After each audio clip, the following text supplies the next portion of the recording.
So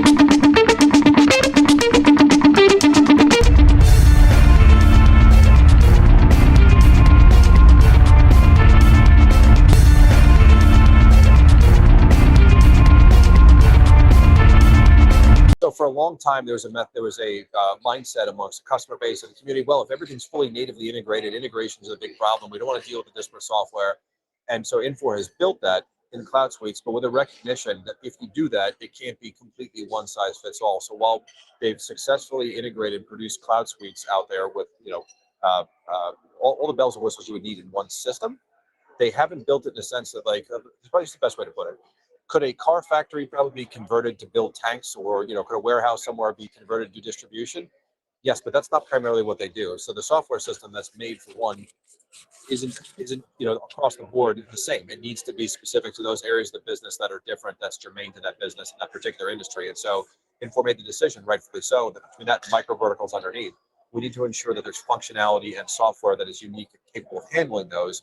At the same time, make sure that there's a baseline system where there's commonality for all of our users across the board. And so it's been, I think, a delicate balancing act that they've successfully managed for the last decades coming up to this point right now. So we've got great Cloud Suite products that are industry specific. So it'll give you all the base that you need, plus the industry specific functionality. So you don't have to go out and buy a bunch of bolt-ons, and it gives you everything in one spot. So that's really, really kind of unique. And I think it's been a really successful strategy.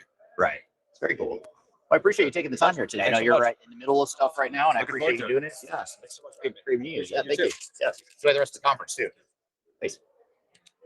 All right, now he shows up. Steve Levy. So I've got one dead battery already, one dead mic, so we've got to share this one, unfortunately. All right, we can pass it. But you're going to do most of the talking anyway. So I am. Steve Levy, known you for a while now. Tell us about yourself. Not everyone knows you. Everyone should know you, but they don't necessarily know you. Well, I'm Steve Levy, and I'm honored to be here with Eric Kimberling. I mean, just a legend in the software implementation business. What we do is really hard for our customers. I mean, even sophisticated customers like Boeing and Kodak, for example, right, they really need help to take advantage and to really start to use the technology that we build. So as an industry, I mean, it's great that we build good technology and do all these automations with AI. It's really cool. But if nobody could use them, it'd be useless. So you turn our technology into usable technology. And for that, we thank you, man. Oh, thank you. That's the real reason I wanted you on this podcast here today, so you could just for that plug, just so we could get a plug from you. I'd give you a hug. We'll cut it out after. Oh, there we go. Are we live? Oh, we're live. Yeah. Oh, then we won't cut that out.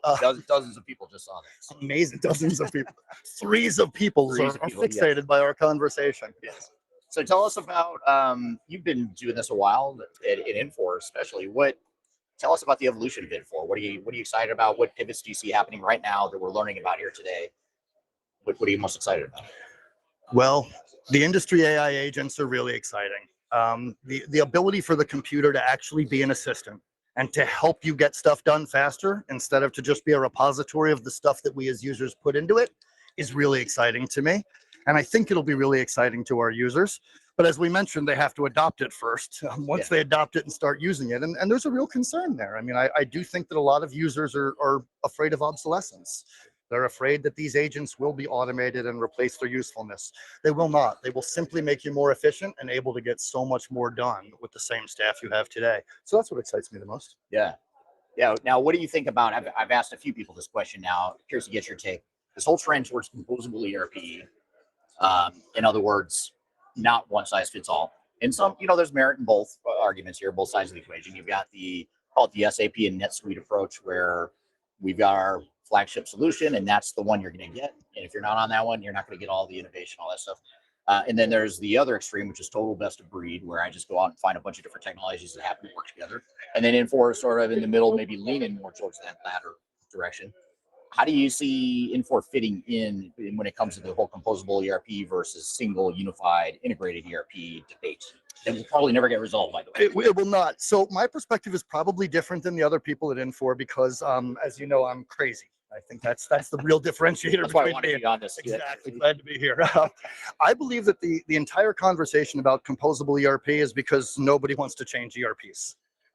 It's so much easier to plug in a general ledger or a CRM or a capability than it is to have open heart surgery and really replace your core. And I think it's a valid argument. I've long advocated for features and capabilities to be composed on the edges, but you do need a strong, solid core. And a lot of us are running with a core that was built over 35 years of customizations and mods. There's security risks, and they're not designed for the cloud.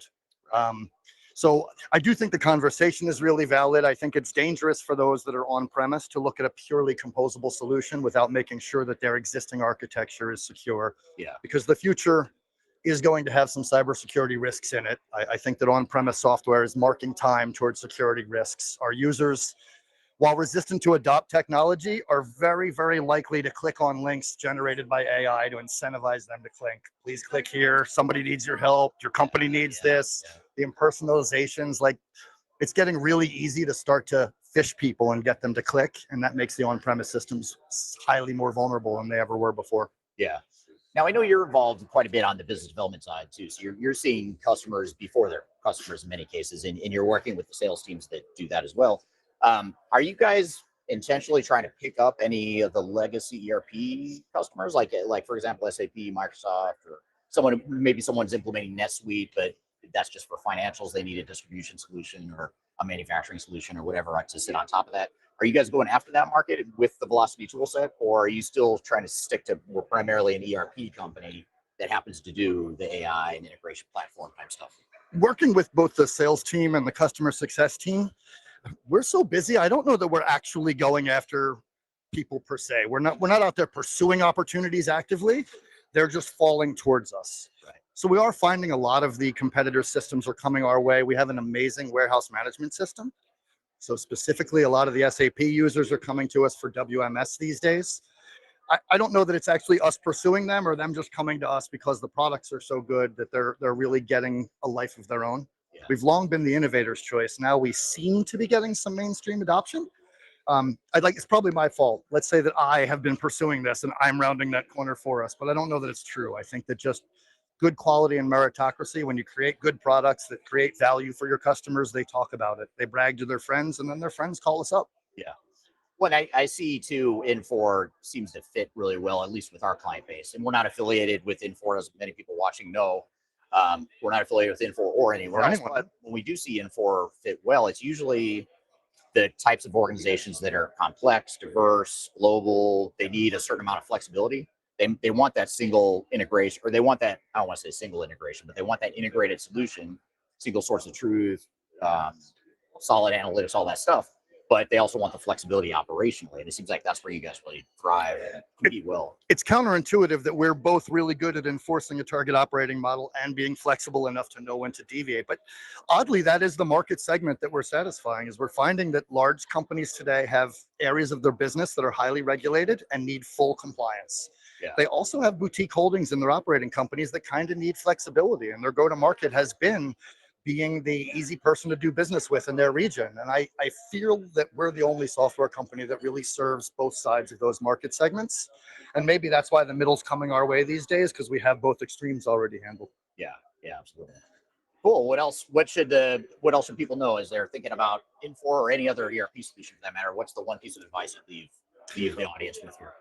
The one piece of advice I would leave is that as a distributor or manufacturer, or whatever your chosen business is, you don't really pick ERPs professionally.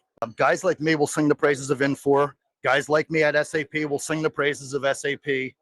What I find distributors and business people tend to do is they just pick the company that they identify with most. That's not a great technological investment. Spend the investment to get an objective person like Eric or one of his competitors to really do the research for you, to keep people like me and my peers honest.